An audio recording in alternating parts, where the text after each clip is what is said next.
De vive voix avec CDC Informatique.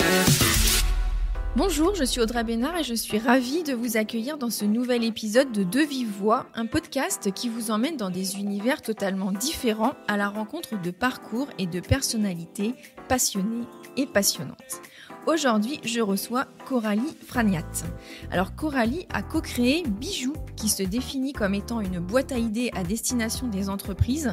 Je reste volontairement évasive, elle vous en parlera évidemment beaucoup mieux que moi. Coralie, bonjour. Bonjour Audrey.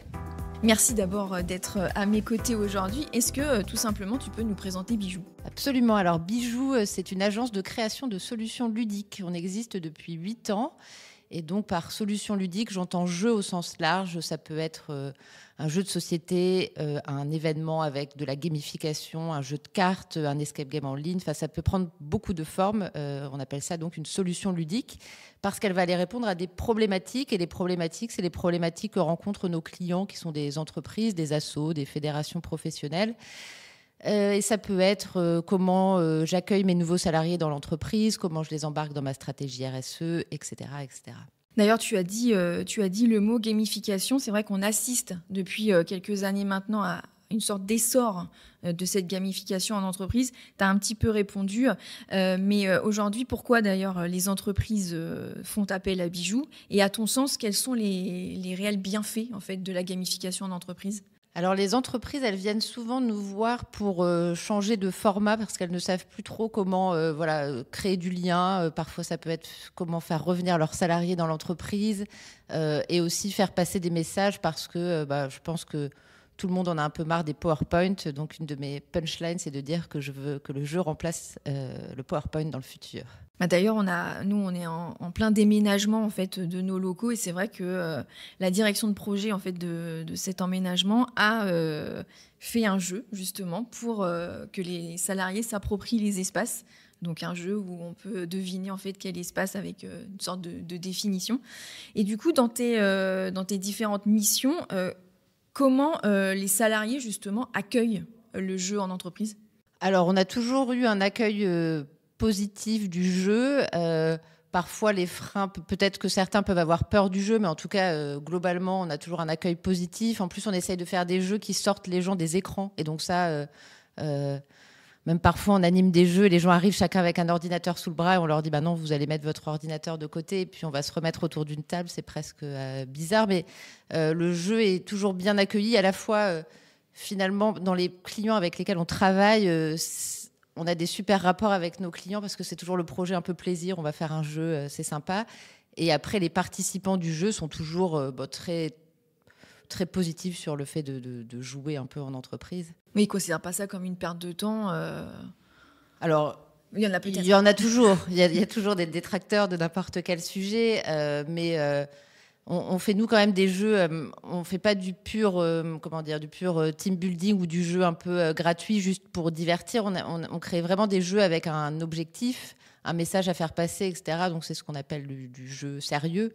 Donc, dans ce cas-là, le jeu vient remplacer une autre façon de s'informer ou de se former, d'ailleurs. Donc, c'est souvent bien accueilli. D'ailleurs, tu parles de détracteurs. C'est vrai qu'en préparant ce podcast, j'ai lu différentes choses un peu sur la gamification. Et notamment un article d'un sociologue dont je tairai le nom, qui est assez vindicatif et qui écrit clairement que le fait de jouer en entreprise anesthésie le sens critique et moral et que le jeu est nocif pour le salarié en entreprise. Qu'est-ce qu'on peut lui répondre à ce sociologue ? Que c'est une vision un peu old school, je crois, de ce que doit être l'entreprise. Moi, ce que j'entends là-dedans, c'est un peu le fait que l'entreprise doit être un endroit presque pénible. Et bon, je comprends qu'il y a potentiellement des risques avec le jeu. Et c'est vrai que parfois, je sais que le jeu a été utilisé, par exemple, pour recruter. Dans certains cas, il y a des façons de faire qui sont hyper bien pour utiliser le jeu pour recruter. Mais ça peut...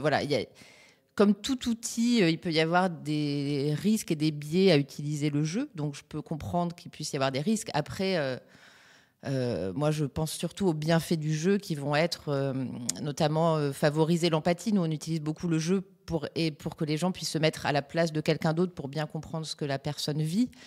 Ça permet aussi de libérer la créativité. On a besoin de ça en entreprise. Donc voilà, avec le jeu, on va plonger les participants et participantes dans un scénario. On va raconter une histoire, on va les projeter dans le futur, etc. Ça aide un peu à redevenir créatif.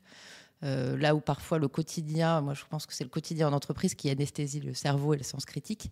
Donc je suis pas du tout d'accord avec lui. Je me doutais un petit peu de la réponse, mais bon, voilà, je trouvais ça un petit peu dur. Et c'est vrai que, comme tu dis, je pense que le jeu permet de sortir le salarié un peu du ronron quotidien professionnel.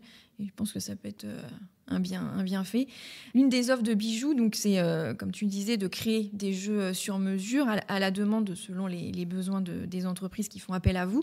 Vous avez d'ailleurs créé un jeu, j'ai eu la chance de tester d'ailleurs, qui s'appelle 1000 pas, le jeu de la carrière professionnelle au féminin. Est-ce que cette thématique a été choisie par hasard ou c'est quelque chose qui vous tient à cœur avec ta cofondatrice? Alors, je crois que les 1000 pas, c'est un jeu qu'on avait envie de faire depuis longtemps et personne ne nous l'a commandé. Alors, on se l'est commandé à nous-mêmes. Donc, c'est un sujet qui nous tenait à cœur. Voilà. Et puis, qui vient aussi de... Il y a toute une histoire autour des 1000 pas. On devait participer à un événement qui s'appelle le Printemps des Fameuses. L'événement a été annulé pour cause de Covid. Et donc, à ce moment-là, on voulait recueillir les témoignages de femmes. Et en fait, le Covid ne nous a pas arrêtés. On a recueilli les témoignages des femmes en ligne, donc avec un questionnaire en ligne. On a eu 700 réponses et on a continué dans cette envie de créer ce jeu qui marche donc comme un 1000 bornes où, en fait, vous avez votre carrière à faire, c'est 1000 pas. Et vous allez être freiné par des feux rouges. Et les feux rouges sont faits avec les témoignages des femmes et des données chiffrées qu'on a été chercher pour venir appuyer ces témoignages.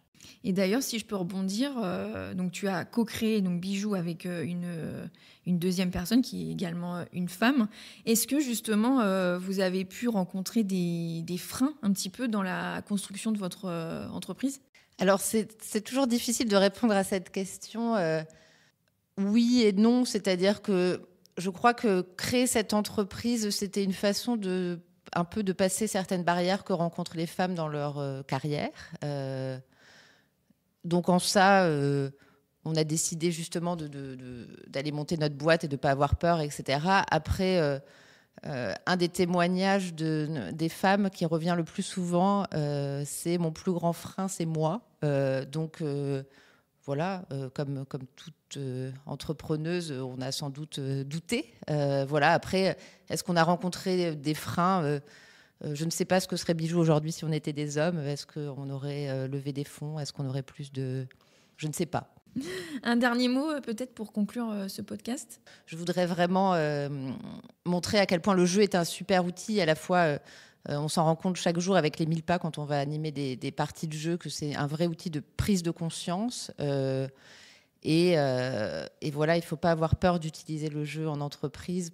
À la fois, ça va d'accueillir ses salariés, à créer du lien et à expliquer des sujets. Je suis assez convaincue et j'espère être convaincante. Et justement, alors, c'est pas le dernier mot finalement, mais quelle est l'actualité de Bijoux? Alors l'actualité de Bijoux, on vient de sortir un jeu pour un de nos clients sur l'agriculture régénératrice. On est très contente de ce jeu. On a également créé un nouvel outil qui s'appelle Destination RSE, qui est un outil pour sensibiliser tous les salariés à ce qu'est la RSE, parce qu'on s'est rendu compte que tout le monde en parle. Certains en ont déjà marre, mais ne savent même pas ce que c'est, que ça a souvent été abordé par l'angle du climat, que c'est souvent perçu comme quelque chose très loin de la réalité métier. Or, dans la RSE, donc on se base sur l'ISO 26000, et dans la RSE, il y a aussi la qualité de vie au travail, il y a aussi la façon de gérer ses fournisseurs, il y a aussi la gouvernance d'entreprise, etc. Donc cet outil qu'on peut déployer dans toutes les structures permet un peu de réexpliquer ce qu'est la RSE et d'arrêter de croire que c'est un gros mot et que c'est quelque chose de négatif. Donc ça, c'est la grosse actu. Et puis, on a envie aussi de développer les 1000 pas à l'étranger. Ça, c'est un petit plaisir. Ouais. En tout cas, merci beaucoup, Coralie, pour ton intervention. Merci Audrey. À bientôt peut-être au détour d'un jeu. J'ai compris que vous pouvez faire des jeux sur mesure. Donc n'hésitez pas, si vous êtes intéressé, à vous tourner vers Bijou pour faire jouer vos salariés. Ce podcast sera bien sûr disponible sur l'intégralité des plateformes dédiées. Et moi, je vous dis à la prochaine. De vive voix avec CDC Informatique.